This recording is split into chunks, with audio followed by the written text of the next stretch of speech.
मेरा ना ये बैग निकाल के अंदर रख दो। सुन, मैं करता हूँ। अरे मैं कर कोई बात नहीं, मैं मौसा जी, मौसी, देखो मैं आ गई।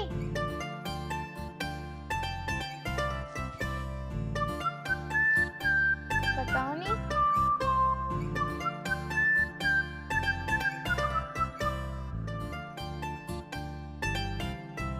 मौसी जी,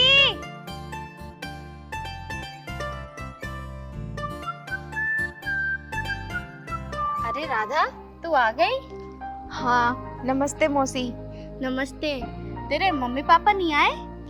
नहीं मौसी, पापा बोल रहे थे कि वो लोग शादी के पास ही आ पाएंगे। मौसा जी नमस्ते। कैसी हो राधे बेटी? मैं अच्छी हूँ। चल अंदर चल। ठीक है मौसी जी।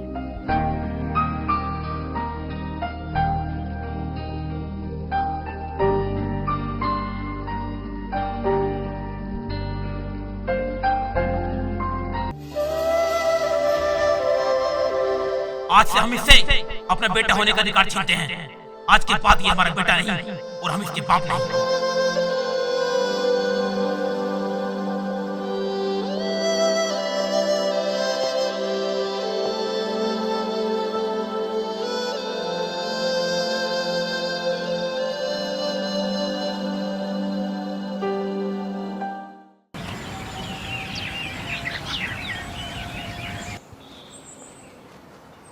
अब किक मार।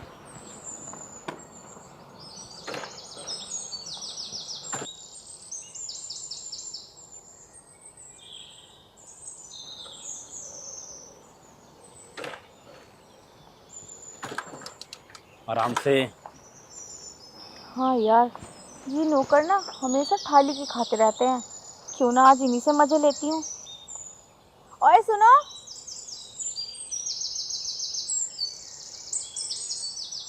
हम हाँ हाँ दोनों ऊपर आओ।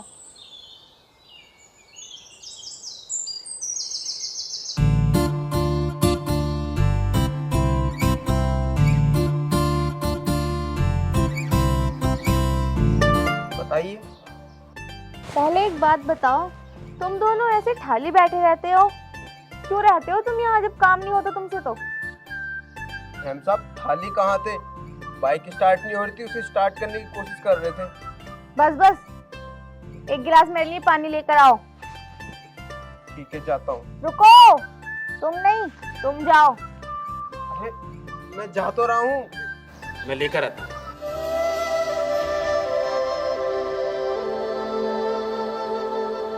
वैसे एक बात बताओ, तुम दोनों यहाँ कब से रह रहे हो? हो गए 2-3 साल हमें यहाँ पर। 2-3 साल मतलब जब से ऐसे ही खा रहे हो थाली की? मैम साहब ऐसी कोई बात नहीं है। मुझे तो ये समझ में नहीं आता कि मौसा जी ने तुम दोनों निकम्मों को रख क्यों रखा है। इतना तो काम है नहीं वैसे मौसा जी के घर पे।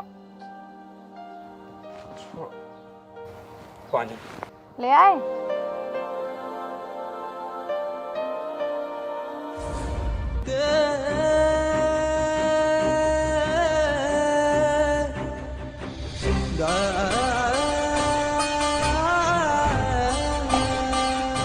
ये पानी तो गिर गया।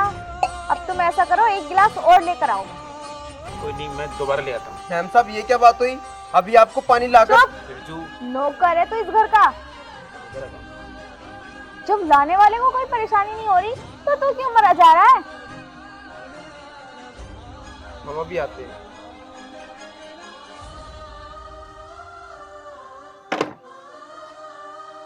हीरा, ये सब क्या कर रहा है तू? तू उसे बता क्यों नहीं देता? तू इस घर का कोई नौकर वोकर नहीं, बल्कि इस घर का बेटा है। कोई बात नहीं। अगर उसको ये सब कर कर खुशी मिलती है तो कोई बात नहीं। और वैसे भी तू तो जानता है वो इस घर की मेहमान है और बाबूजी इसको कितना मानते हैं। लेकिन हीरा, लेकिन वेकिन कुछ नहीं। मैं जैसा करता हूँ ना, मुझे करने दे। हीरा तू बहुत भोला है और तुझे नहीं पता, तेरे इस भोलेपन का फायदा उठाकर ही लोग बाग तुझसे काम कराते हैं। कोई बात नहीं।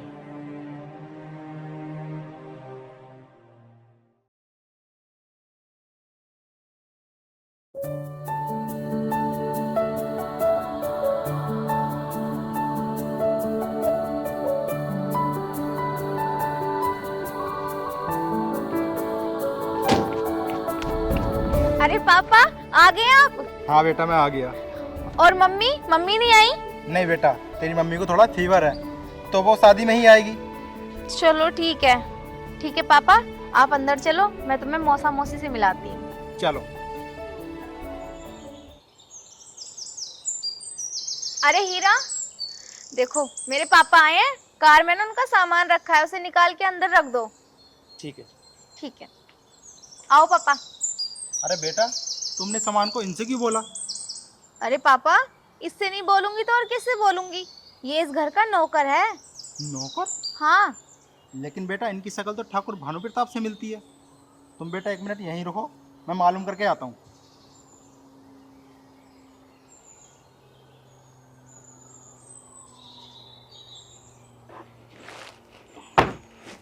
अरे बेटा, अगर मेरा अंदाजा सही है तो तुम ठाकुर भानु प्रताप सिंह के बेटे हो ना? हाँ अंकल जी।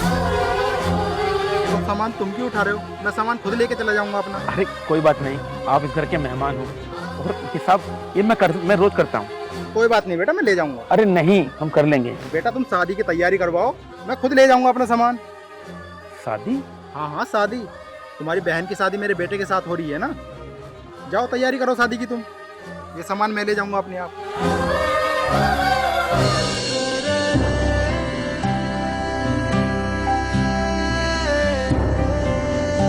तेरे बाबूजी ने तेरी बहन की शादी इतनी जल्दी तय करी कि मुझे मौका ही नहीं मिला कि मैं तुझे बताऊं। और मुझे सही में नहीं पता था कि तेरी बहन की शादी के बारे में तुझे नहीं पता है।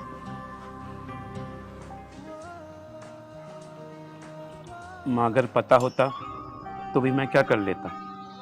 वैसे भी मेरी हैसियत इस घर में सिर्फ एक नौकर की है, और नौकर को हर बात कहाँ बताई जाती है। माँ, मैं एक बात कहूँ, अगर मुझे फिर से दोबारा जन्म लेने का मौका मिला ना, तो मैं आपकी कोख से ही जन्म लेना चाहूँगा। जो मुझे जन्म में नहीं मिला, शायद वो अधिकार मुझे अगले जन्म में मिल जाए।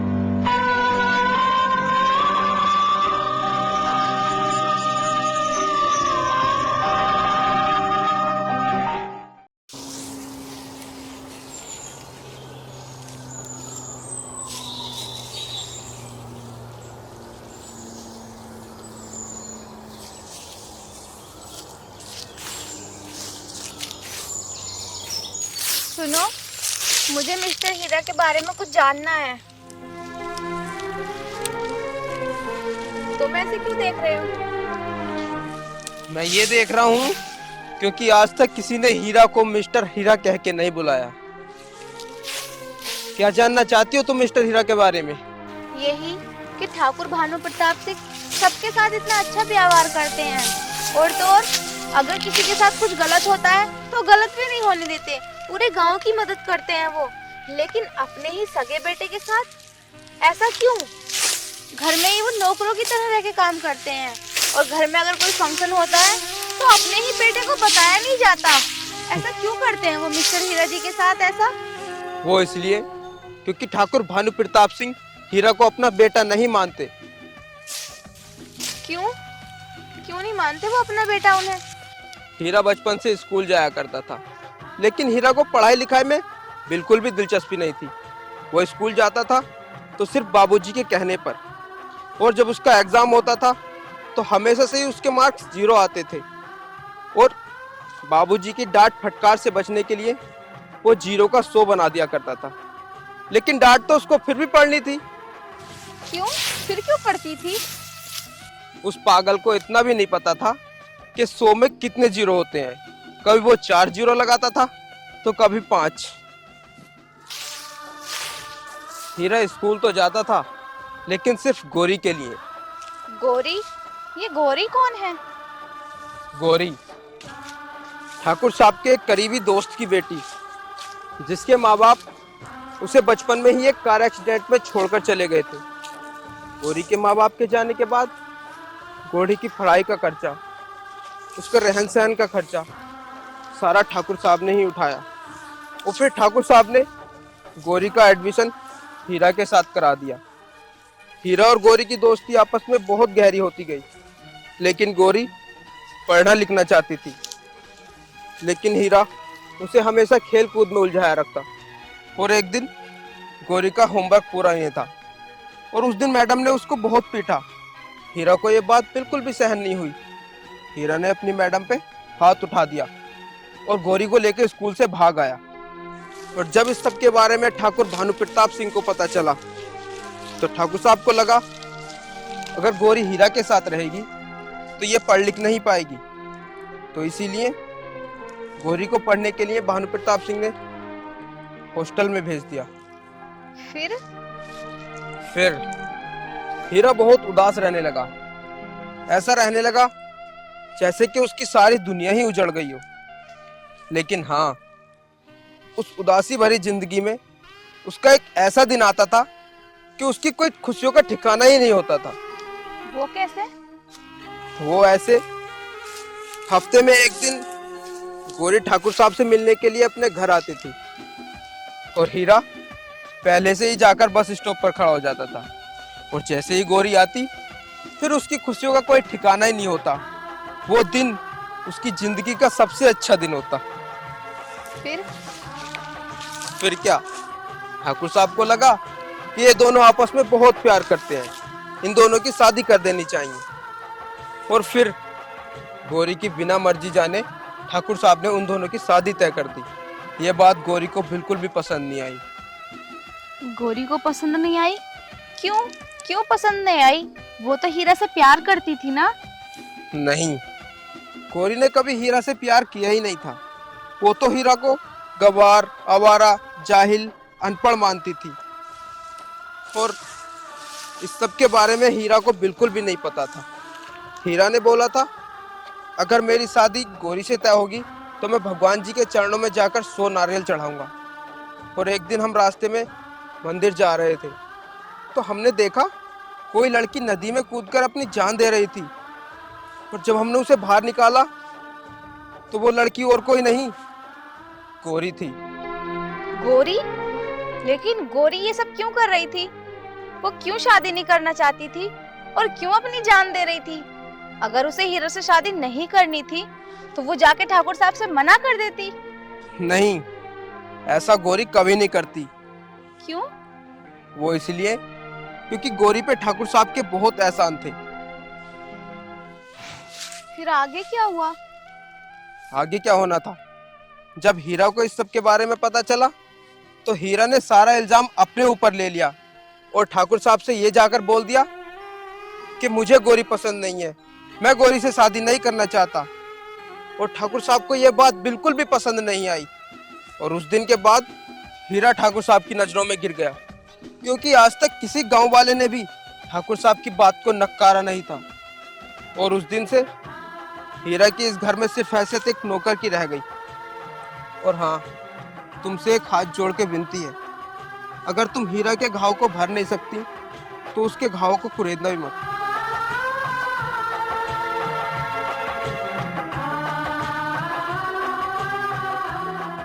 ये सब सुन के तो हीरा जी की इज्जत मेरे दिल में और ज्यादा बढ़ गई है।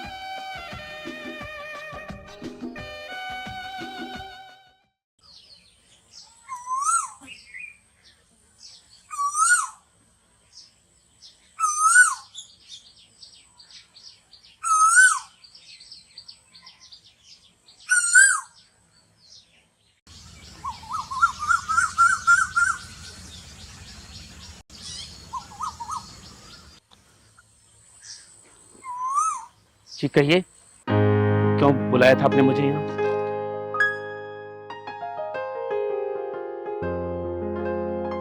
वही सोच रही हूँ कि कहाँ से शुरू करूँ और कहाँ पर खत्म। देखिए, जो भी कहना है साफ साफ कह दीजिए ना। मुझसे शादी करेंगे?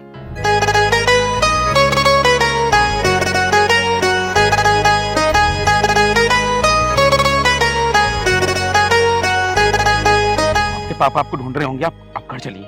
ये मेरे सवाल का जवाब नहीं है। वैसे भी अनपढ़ लोगों के पास पढ़े लिखे लोगों का जवाब कहाँ होता है? होता है। सुनो, तुम जो जा रहे हो ना मेरे सवाल का बिना जवाब दिए हुए, कल मैं तुम्हारा यही इंतजार करूंगी अगर तुम नहीं आए तो इस तालाब में कूदकर मैं अपनी जान दे दूंगी।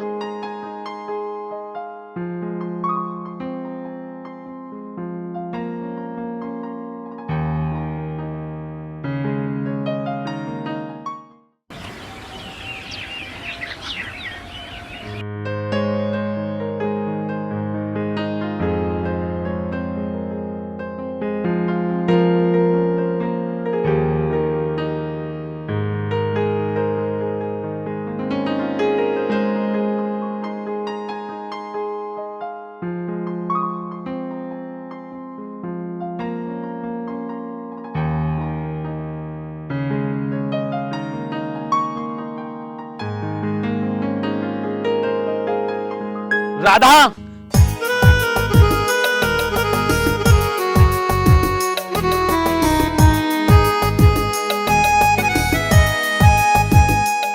हीरा, आ गए तुम। मुझे पता था तुम जरूर आओगे। राधा, तुमने ऐसा मुझ में क्या देखा कि तुमने मुझसे शादी करने के बारे में सोच लिया? तुम्हारी अच्छाइयाँ और खूबियाँ मेरे मन को भा गई हैं। मुझे कुछ नहीं पता हीरा, मुझे सिर्फ तुमसे शादी करनी है। लेकिन राधा, तुम मुझसे शादी कर कर कभी खुश नहीं रह पाओगी। हीरा, मुझे जिस हाल में भी तुम रखोगे ना, मैं रह लूंगी। लेकिन मैंने एक बार फैसला कर लिया तो कर लिया। मुझे सिर्फ और सिर्फ तुमसे शादी करनी है। राधा, तुम्हें तो पता है मेरी हैसियत इस घर में सिर्फ एक नौकर की है। मैं तो खुद बाबूजी के टुकड़ों पर पलता हूँ। भला तुमको कहाँ खुश रख पाऊंगा? तुम एक बार फिर सोच लो। मैंने सोच लिया हीरा, मुझे सिर्फ तुम्हारे साथ जीनी है अपनी आगे की लाइफ। राधा, तुम पढ़ लिख कर डॉक्टर बनना चाहती हो। अगर तुमने अगर मुझसे शादी कर ली तो तुम्हारा ये सपना बिखर जाएगा, टूट जाएगा। जाने दो मेरे हर सपने को। जो मेरी किस्मत को मंजूर होगा वो होगा। लेकिन ये भी मेरा एक सपना है कि मैं सिर्फ और सिर्फ तुमसे शादी करूंगी, तुम्हारी दुल्हन बन के रहूंगी। ठीक है राधा, अगर तुमने मुझसे शादी करने का फैसला कर ही लिया है तो मैं तुमसे शादी करने के लिए तैयार हूँ। लेकिन मैं ये सब बाबूजी से नहीं बोल सकता, क्योंकि मैं पहले भी उनसे शादी की बात को मना कर कर उनकी नजरों में गिर चुका हूँ। हीरा, उस चीज की टेंशन तुम मत लो। मैं अपने मम्मी पापा को खुद भेजूंगी तुम्हारे पापा से हम दोनों की शादी की बात करने। लेकिन राधा, लेकिन कुछ नहीं, तुम चलो अब।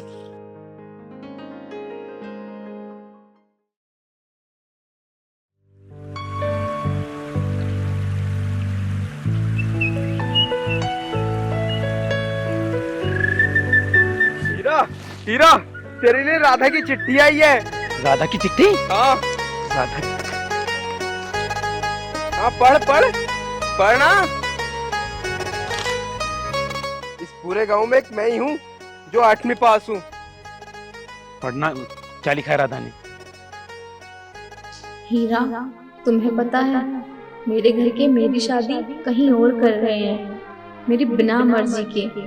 लेकिन मैं चाहती हूँ कि मेरी शादी सिर्फ और सिर्फ तुम्हारे साथ हो।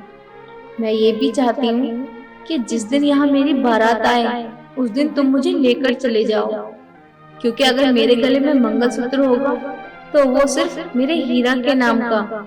अब फैसला तुम्हारे हाथ में है कि मेरे गले में तुम्हारे नाम का मंगलसूत्र या फिर फांसी का फंदा। तुम्हारी राधा।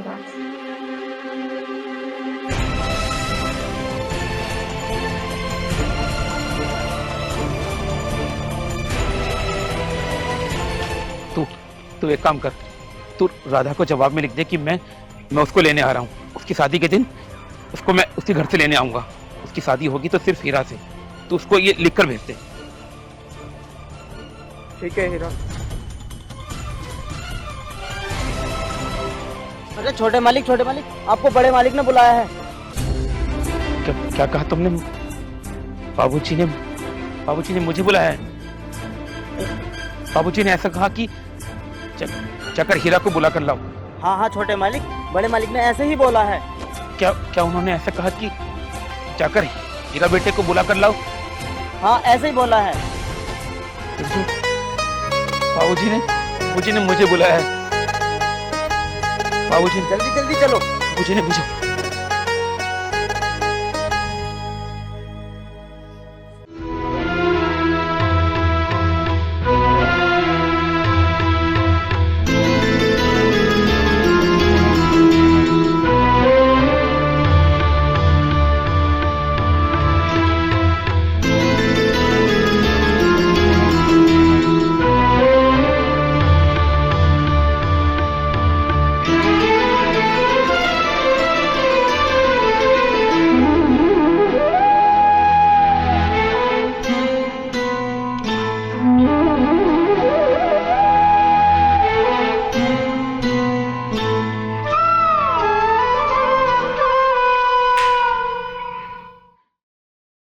बाबूजी आपने मुझे बुलाया? शारदा, अभी कुछ देर पहले समधन और समधी जी आए थे अपनी बेटी राधा की शादी का न्योता देने। राधा और हीरा कैसे मिले, कब मिले, ये मैं नहीं जानती, लेकिन मैं इतना जरूर चाहूंगी कि किसी भी कीमत पे राधा और हीरा की शादी नहीं होनी चाहिए। अरे वो तुम्हारा बेटा है, इसके अलावा कोई और पहचान है उसकी? मान लो एक बार मैं शादी के लिए हाँ भी कर दूं, रिश्तेदारी का मुंह रखकर, क्या गारंटी है कि हीरा मेरी बेटी से शादी करेगा? पहले भी एक लड़की को अपने प्यार के झांसे में फंसाकर शादी के ऐन मौके पे वो मना कर चुका है। देखो, मैं तुम्हारी बहुत मान मर्यादा रखती हूँ, इसीलिए मैं तुम्हें समझाने आ गई। हीरा को रोक लेना और राधा को मैं संभाल लूंगी। ऐसा हमें पहली बार सुनना पड़ा है कि हमारे खानदान में किसी की वजह से किसी लड़की की शादी में रुकावट आई है। इसे कहो, आज से पहले हमने इससे कुछ नहीं मांगा, आज जो इससे हम मांगेंगे क्या ये हमें देगा? आप हुक्म कीजिए बाबूजी। शारदा, इससे कहो कि राधा को भूल जाए। अगर ये ऐसा करता है तो हम इसे अपने घर में बेटे का दर्जा देंगे। अब इससे फैसला करना है, इसे राधा चाहिए ये बाप।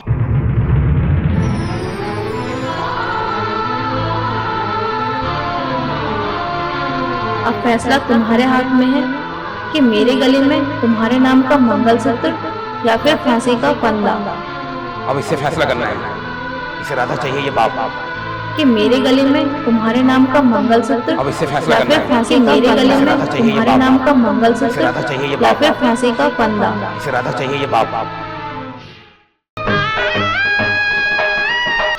तेरे बाबूजी के मुंह से बेटा सुनना चाहते हैं तेरे कान। राधा की वेदना और उसकी आवाज सुनाई नहीं दे रही तुझे? देख हीरा, जिंदगी में प्यार कभी कभी किसी का दरवाजा खटखटाता है, तो राधा के प्यार ने इस वक्त तेरा प्यार का दरवाजा खटखटाया है। लांग जा अपने बाप की लक्ष्मण रेखा को। और वैसे भी किसी इंसान का गुस्सा उसकी उम्र से ज्यादा बड़ा नहीं होता। जा हीरा, जा, जाकर थाम ले राधा का हाथ, वो तेरा इंतजार कर रही है। हीरा, जा।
बाबूजी, आज तक आपके फैसले को कोई बदल नहीं पाया और आपने सुहागनों को सदा सुहागन होने का आशीर्वाद दिया है, लेकिन आज मेरा सुहाग उजाड़कर क्या आप मेरे विधवा होने का कारण बनेंगे?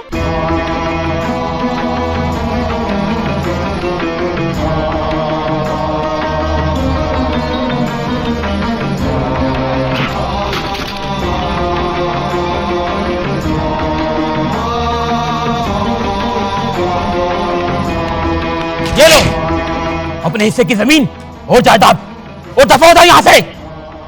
तुम हमारे खून का सबसे बदनाम कतरा हो, इस हवेली का सबसे बेकार हिस्सा, और उससे भी बेकार ही लड़की जिसने तुम्हारा हाथ थामा है। निकल जाओ मेरे घर से। आज के बाद तुम दोनों का इस घर में किसी ने चेहरा भी देखा तो ये भानु प्रताप उसकी सूरत नहीं देखेगा। देखा, देख रही हो शारदा, बचपन में हमने इसके हाथ में खेलने के लिए खिलौना नहीं दिया तो आज ये हमारी इज्जत से खेल रहा है। हमने भगवान से इसे मांगने के लिए पूरे मन से प्रार्थना की थी, लेकिन भगवान ने हमारी इस पूरे मन से प्रार्थना का फल आधे मन से दिया। डाल दिया इस कपूत को हमारी झोली में। कह दो इससे कि चला जाए यहां से। आज के बाद ये हमारा बेटा नहीं और हम इसके पिता नहीं। बाबूजी,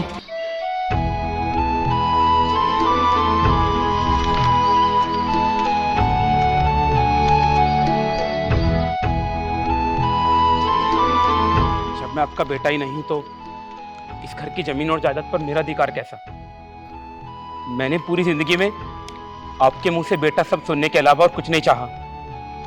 ये जमीन जायदाद मुझे नहीं चाहिए।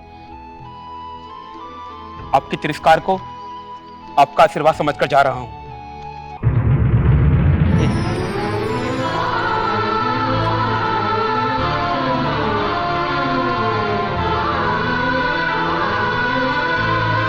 चलो राधा।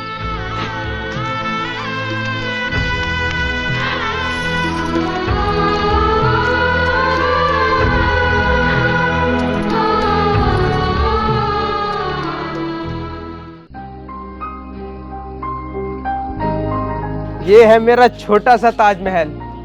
आज से पहले मेरा था, लेकिन आज के बाद तुम्हारा है। आओ अंदर आओ।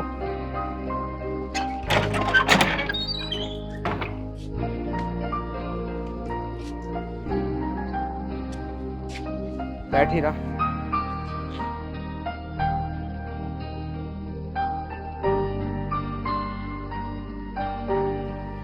क्या हुआ हीरा?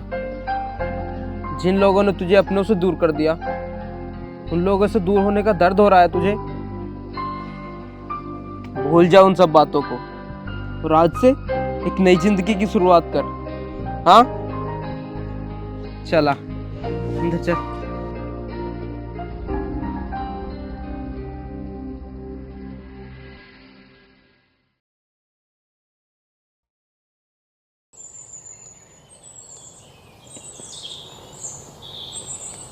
राधा, राधा, अरे राधा, अरे राधा कहाँ हो तुम?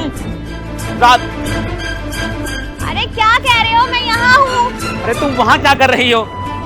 राधा, राधा, तुम्हें पता है हमें नौकरी मिल गई है। क्या सच में? ये तुम जरा यहाँ तो बैठो। ये तो बहुत अच्छी बात है। और पता है मालिक के बाद सारी जिम्मेदारी हमारे ही कंधों पर है। अच्छा? हाँ, ये समझ लो कि मालिक के बाद अगर कोई जिम्मेदार है तो वहाँ बस हम ही हैं। कोई कठिन काम तो नहीं है? अरे नहीं नहीं, बड़ा ही साफ और सुथरा काम है।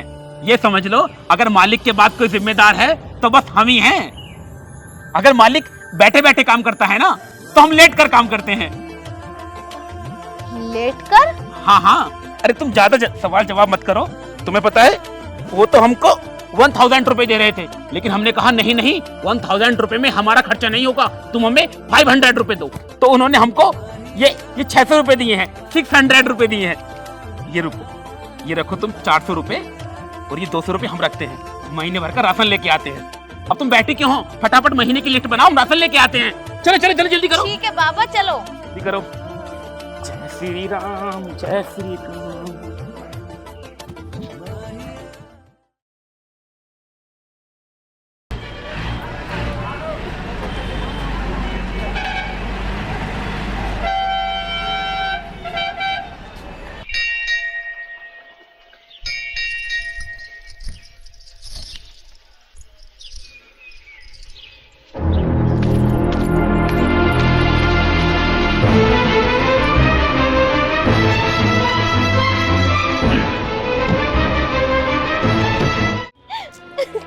एक, दो, तीन, मुझसे कह रहे थे कि मालिक मैं ही हूँ। मालिक बैठ के काम करता है और हम लेट के। 5, ये मालिक हो, कितना कठिन काम कर रहे थे तुम। 6 अब बस भी करो। 7 एक बार मुझसे बताया तो होता कि तुम ये काम कर रहे हो। क्या मैं ऐसी हूँ कि तुम्हारे दर्द को नहीं समझती? राधा, तुम्हें तो पता है एक अनपढ़ आदमी को इससे अच्छी नौकरी नहीं मिल सकती, और वैसे भी शायद हमारी तकदीर में यही लिखा है। तकदीर वकदीर में कुछ नहीं लिखा। अगर तुम्हें काम ही नहीं मिल रहा था तो एक बार मुझसे आके तो बोल देते। देखो, आज से तुम ये काम बिल्कुल भी नहीं करोगे। मेरे पास सोने के कंगन है, उन्हें बेचकर तुम एक बस खरीदोगे। नहीं राधा, मैं तुम्हारे कंगन नहीं बेच सकता। राधा नहीं। मुझे वो कंगन मेरे पिताजी ने दिए थे मेरे बर्थडे पे, और कहा था कि जब भी तुझे पैसों की जरूरत पड़े बेझिझक होकर इन्हें बेच देना। और वैसे भी कहते हैं ना कि जिंदगी में एक बार रिस्क लेना ही चाहिए। क्या पता तुम कामयाब हो जाओ और हमारे दिन सुधर जाएं। लेकिन राधा, लेकिन कुछ नहीं हीरा। और वैसे भी बाबूजी तो यही चाहते हैं ना कि हम दोनों के दिन कभी ना सुधरें, हम हमेशा दर बदर की ठोकरें खाएं। राधा, बाबूजी ने हमें इसलिए घर से नहीं निकाला था। मैं बाबूजी को बहुत अच्छे से जानता हूँ। बाबूजी हमसे नाराज जरूर हैं।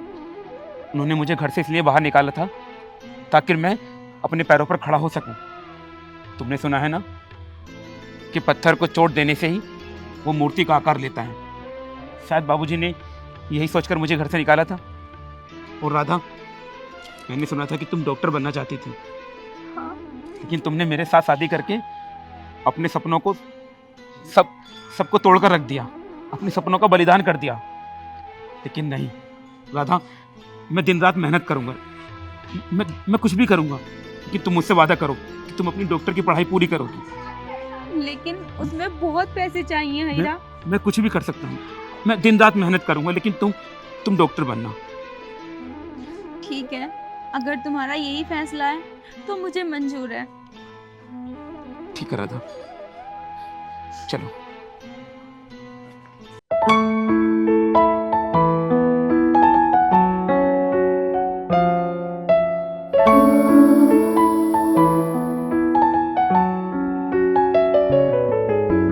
तेरा मेरे लिए, मेरा तेरे लिए, हम दोनों का जन्म हुआ एक दूजे के लिए।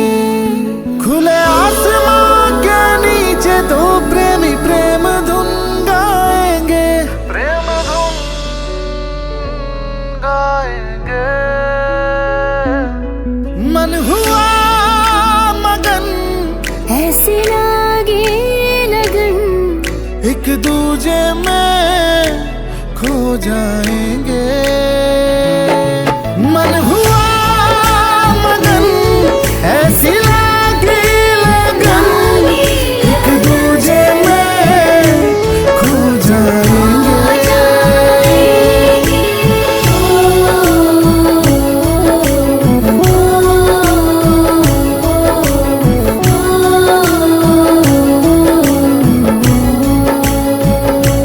ओ प्यार की रुत आई, मौसम नीली अंगड़ाई।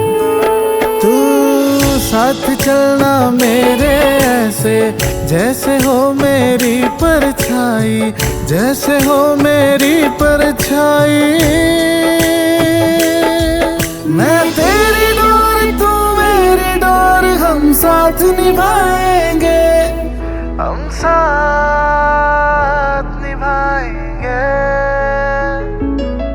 मन हुआ मगन, ऐसी लागे लगन, एक दूजे में खो जाएंगे।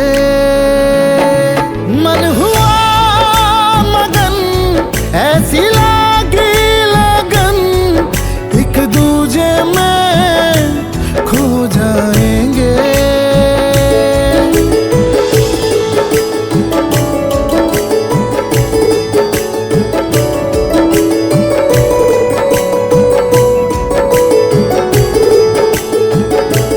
हाँ, दिल मेरा तेरे लिए बहके,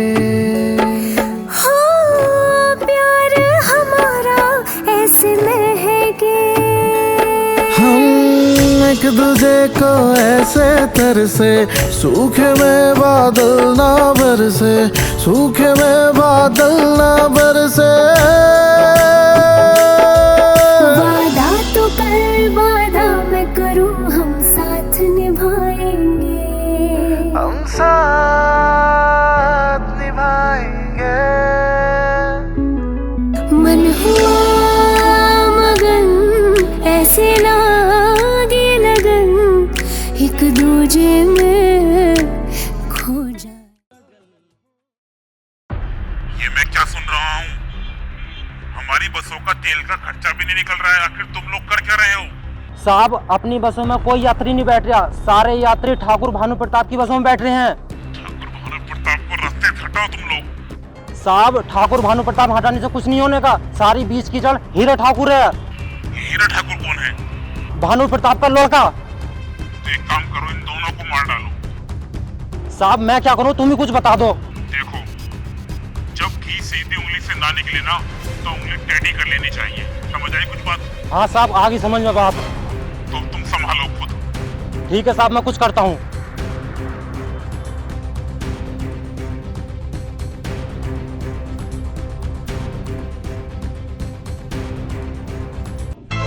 चलाता मैं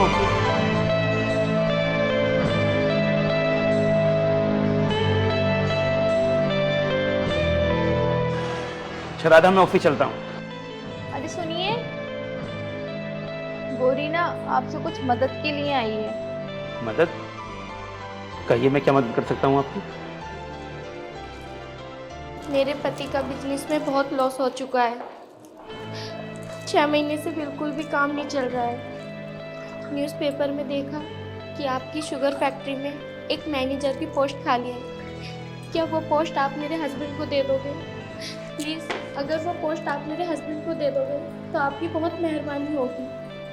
देखिए, अगर मेरी कंपनी में काम करने से आपकी पति की इज्जत बरकरार रहती है तो मुझे कोई ऐतराज नहीं। आप उनसे कहिएगा कि मुझसे आकर मिल लें। अच्छा राधा, मैं ऑफिस चलता हूँ। ठीक है जी, बैठो गौरी। देखा गौरी, तुमने समय का चक्कर, जिसे तुमने अनपढ़, गवार, जाहिल कह के ठुकरा दिया था, आज तुम्हें उसी के पास अपने पढ़े लिखे पति की नौकरी के लिए आना पड़ा। देखो, तुम ये मत सोचना कि मैं तुम्हें ताना दे रही हूँ, और वैसे भी मेरे मन में तुम्हारे लिए कोई गुमान नहीं है। पर हाँ, ये वही इंसान है जो उस दिन शादी में तुमने अपनी फ्रेंडों से कहा था कि इनमें ऐसा कुछ खास नहीं है जो इनका परिचय कराया जाए। तुम्हें पता है गौरी, आज इनसे मिलने के लिए बड़े से बड़ा VIP तरसता है। और वैसे लोग कहते हैं ना कि हर एक कामयाब आदमी के पीछे उसकी औरत का हाथ होता है, लेकिन मैं दुनिया की पहली औरत हूँ जिसकी कामयाबी के पीछे मेरे पति का हाथ है। वो खुद तो बड़े बने ही, लेकिन मुझे भी बनाया। और किसी ने सही कहा है कि भगवान दिल भी देता है और दिलदार भी, लेकिन हीरा जैसा किसी खास को ही देता है। देखो गौरी, तुम मेरी बातों का बुरा मत मानना, मैं सिर्फ तुम्हें समझा रही हूँ। खैर, ये सब छोड़ो, जो हुआ सो हुआ। तुम चाय पियो।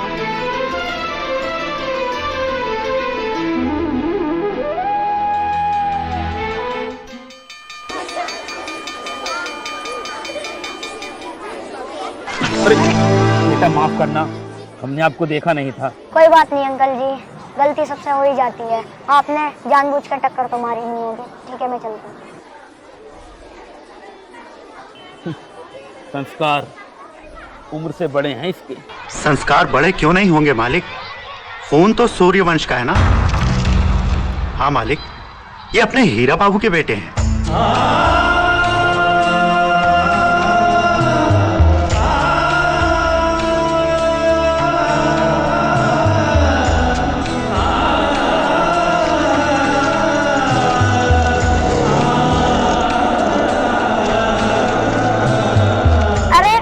फिर से आ गए सॉरी बोलने के लिए।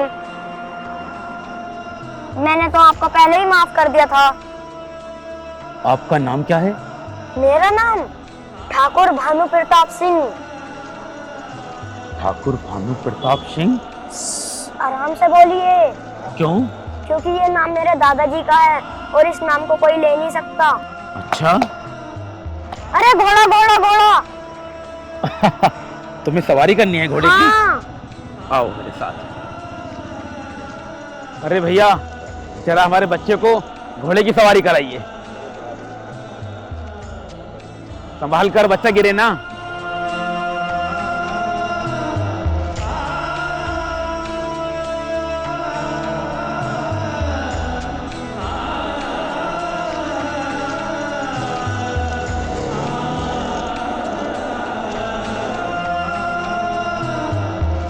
बस बस बस बस बस, आ जाओ बेटे, संभाल कर ले जाओ आप।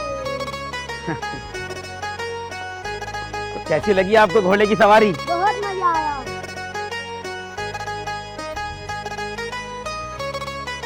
अच्छा मुझे एक बात समझ में नहीं आई, आपने मेरे को घोड़े की सवारी क्यों कराई? अरे वो हाँ मुझे समझ में आ गया, क्योंकि आपकी और मेरी टक्कर हुई थी तो आपने सॉरी बोलने के लिए मुझे घोड़े की सवारी कराई। अच्छा तो मैं चलता हूँ। लेकिन अब हम दोबारा कब मिलेंगे? क्यों? अरे दोबारा क्यों? मैंने आपको घोड़े की सवारी कराई तो हम दोनों दोस्त हुए ना। हाँ अच्छा ये तो है। हाँ तो हम कब मिलेंगे? ठीक है हम कल आ जाएंगे यहीं। ठीक है मैं चलता हूँ।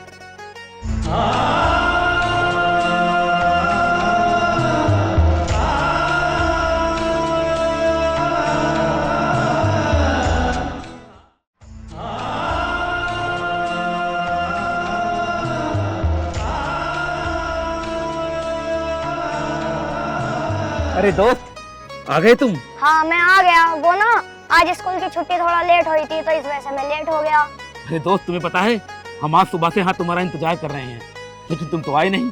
खैर अब तुम आए तो सही। अरे दोस्त क्या देख रहे हो? वो ना आज घोड़ा नहीं आया। तुम्हें सवारी करनी थी? हाँ करनी तो थी पर आज घोड़ा ही नहीं आया तो मैं क्या करूँ? कोई बात नहीं, आज ना हम घोड़ा बनते हैं और अच्छा? तुम हमारी सवारी करना। ठीक है। ठीक है बैठो। ठीक है। ये चल मेरे घोड़े टिक टिक टिक, चल मेरे घोड़े टिक टिक टिक, ये चल मेरे घोड़े टिक टिक टिक, चल। मालिक भी ना बच्चे के साथ में बच्चे हो गए हैं। चल मेरे घोड़े टिक टिक टिक, चल उतरो, मेरे उतरो, घोड़े उतरो, टिक टिक टिक।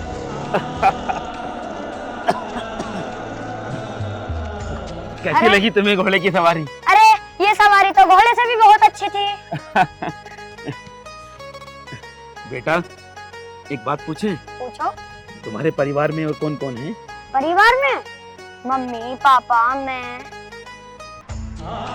अच्छा और कोई नहीं है तुम्हारे परिवार में? अरे हाँ दादा दादी भी तो हैं पर पता नहीं कहाँ रहते हैं।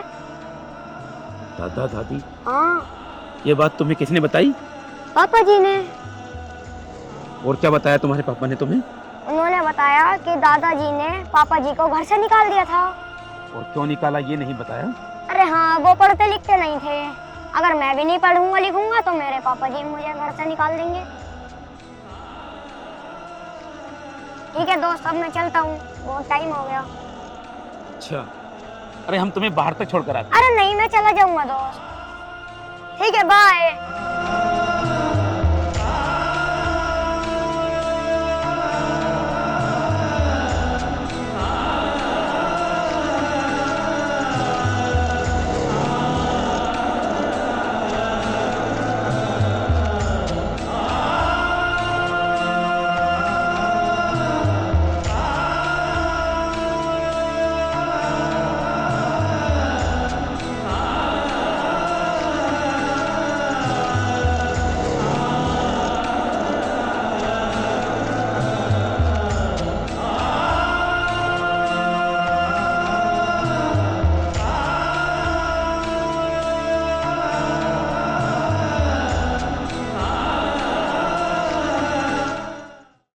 सुनिए, मैंने ना सब में कार्ड भिजवा दिए अपनी नई वाली फैक्ट्री का जो उद्घाटन होगा।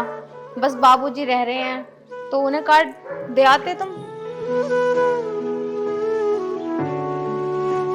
राधा तुम तो जानती हो कि बाबूजी मेरा चेहरा भी देखना पसंद नहीं करते। मैं चाहता हूँ कि तुम वहां जाओ। अगर बाबूजी आ गए तो मैं समझूंगा कि उनकी नाराज़गी दूर हो गई, और अगर नहीं आए तो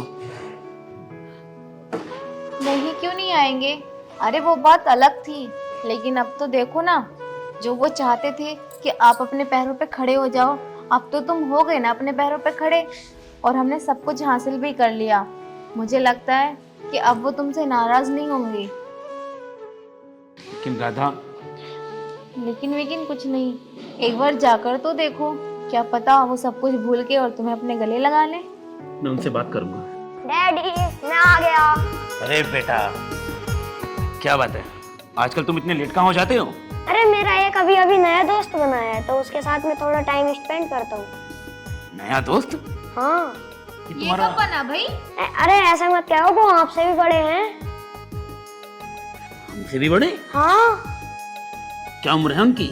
आपसे भी बड़े हैं। हमसे भी बड़े? हाँ। ऐसे दोस्त कौन हो सकता है जो बच्चे से दोस्ती करेगा? अच्छा बेटा, वो कैसे दिखाई देते हैं? बिल्कुल आपकी तरह, अगर आपकी दाढ़ी सफेद और एक चश्मा लग जाए तो। मेरी तरह? हाँ बिल्कुल आपकी तरह। बाबूजी तो नहीं?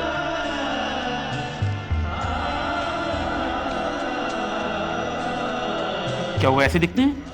अरे ये ऐसे दिखते नहीं, यही तो हैं।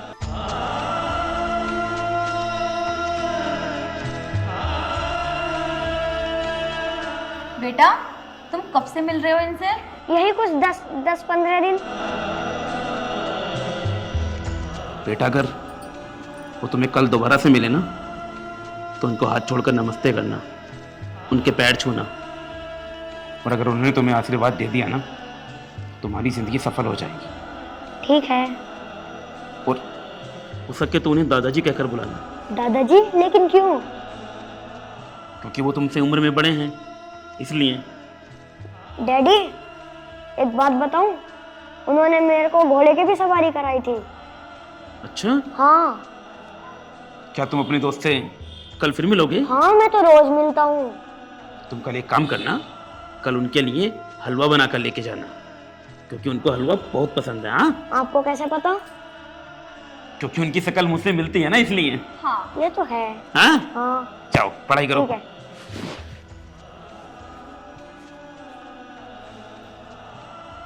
बाबूजी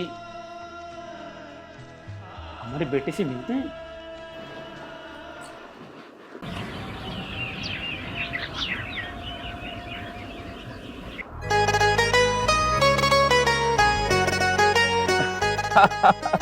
अरे क्या बात है दोस्त, आज तुम हमसे पहले ही आकर खड़े हो गए। हाँ दोस्त, आना पड़ा, आपको हलवा जो खिलाना था। ये तुम्हें कैसे पता कि हमें हलवा पसंद है? पापा जी ने बताया। तुम्हारे पापा ने ये कहा कि ये हलवा हमें देना है? हाँ पापा जी ने यही बोला था। अच्छा, ये हलवा है ना, हम अब घर जाकर खाएंगे। ठीक है, खा जरूर लेना। हाँ हाँ। ठीक है दोस्त, मैं चलता हूँ, मेरे स्कूल का टाइम हो रहा है। पर हाँ आप हलवा खा जरूर लेना। हाँ हाँ। दादाजी।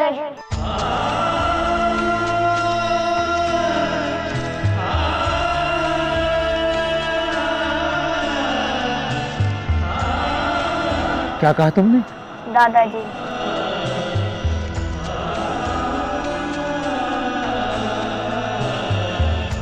तुमने हमें दादाजी क्यों कहा? पता नहीं, मेरा मन किया, मैंने बोल दिया। क्या मैं आज से आपको दादाजी कह सकता हूँ? बेटा आज के बाद आप हमें दादाजी ही बुलाना। ठीक है दादाजी।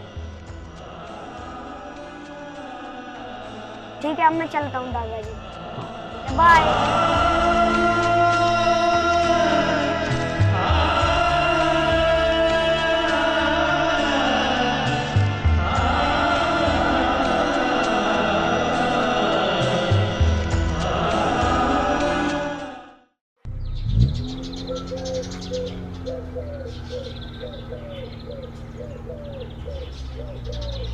क्या हुआ, गाड़ी क्यों रोकी? अरे ठाकुर साहब, किसी का एक्सीडेंट हो गया। अरे चलो उतरो, देखते हैं।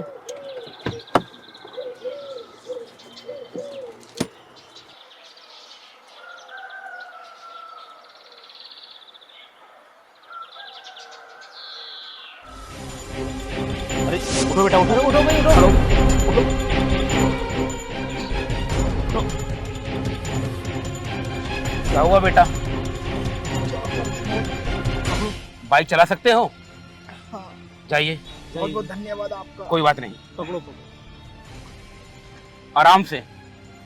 चलो ठाकुर साहब।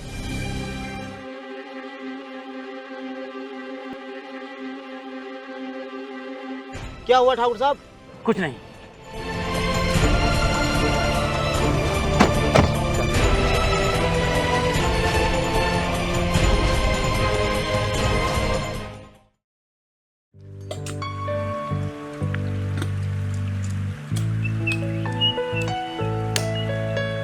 ये लो, हलवा खा लेना।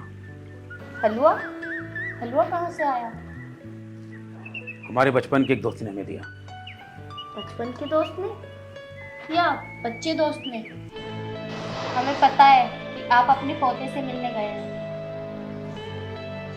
क्या हुआ, चौंक गए? यही सोच रहे हो ना कि मुझे कैसे पता चला? जब आप सुबह सुबह जाते थे ना, तो एक दिन मैंने आपका पीछा करा, देखा तो आप उस बच्चे के साथ बच्चे की तरह खेल रहे थे। अरे जब आपने उसे अपने दिल से और जायदाद से उसे बेदखल कर दिया, तो आपकी ममता कैसी? तुम जानती हो शारदा, अकेले हम गलत नहीं हैं, गलती हीरा की भी थी। बस कीजिए, बहुत हो गया। गलती हीरा की नहीं बल्कि गौरी की थी। गौरी की? हाँ, गौरी की गलती थी, क्योंकि गौरी एक पढ़ी लिखी लड़की थी और अपना हीरा अनपढ़। गौरी चाहती थी कि उसकी शादी किसी पढ़े लिखे इंसान से हो और अपना हीरा अनपढ़ था, इसलिए उसने शादी के लिए मना कर दिया। लेकिन शादी के लिए हमसे हीरा ने मना किया था, गौरी ने नहीं। गौरी किस मुंह से मना करती? आपके उस पर इतने एहसान जो थे। अरे ये सब बातें उसने अपने हीरा से बताई, और आपको तो पता ही है अपना हीरा आपसे कितना प्यार करता है। आपकी बात कोई ना टाल सके, इसलिए ये सब इल्जाम उसने अपने सर पर ले लिए। अब आप झुके हो तो थोड़ा और झुक जाइए ना, अपने बेटे और अपने पोते को अपने गले से लगा लीजिए ना। इस माँ की ममता जाग उठी है अपने बेटे और अपने पोते को गले लगाने के लिए।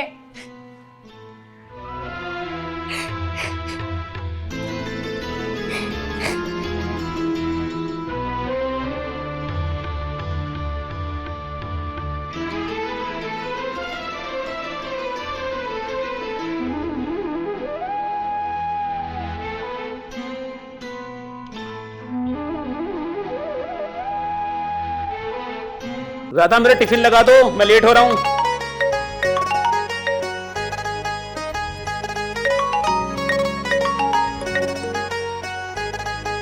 हेलो,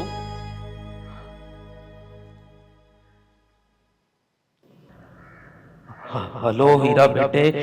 बाबूजी, बाबूजी, बाबूजी, बाबूजी। क्या हुआ जी?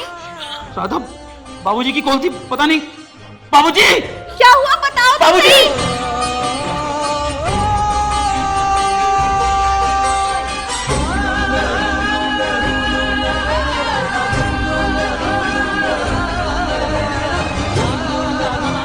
ठाकुर भानु प्रताप सिंह। फोन नंबर में चला जाइए।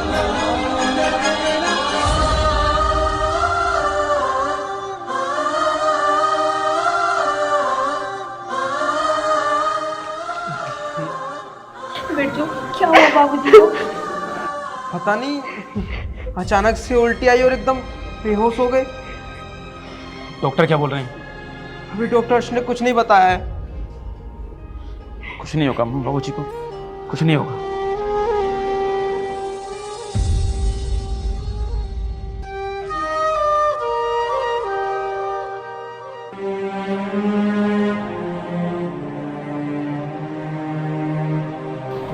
सब कैसे हैं मेरे बाबूजी?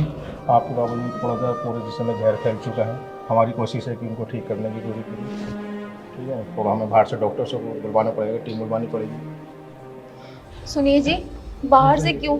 मैं भी तो डॉक्टरी करके आई हूँ ना। आप कहो तो एक बार मैं देख लूँ बाबूजी को। क्या? हाँ, देख सकते हैं। ठीक है।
सुनिए, अब पापा पहले से बेटर हैं।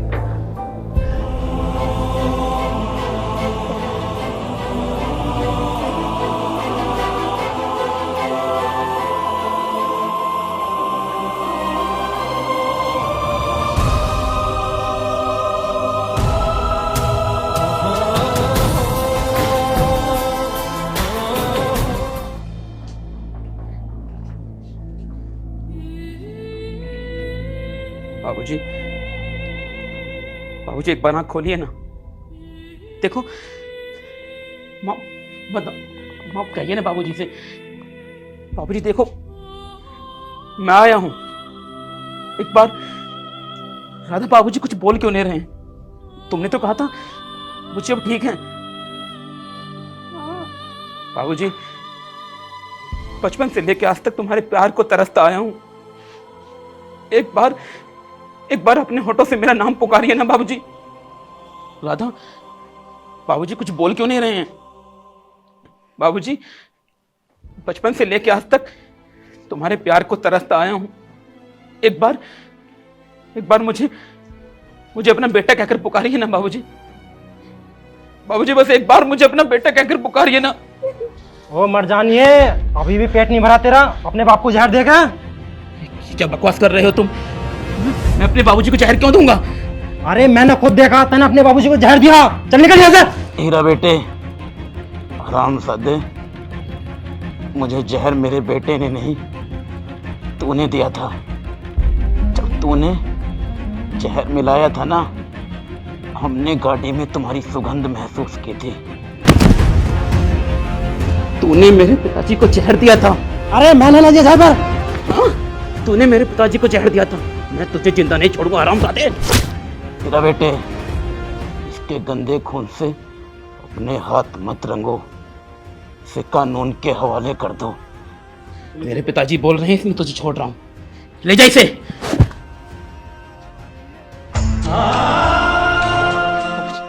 बेटे, हमें माफ कर दो। हमने तुम्हारे साथ बहुत अन्याय किया है। क्या तुम एक आखिरी बार अपने पिता को माफ कर सकते हो?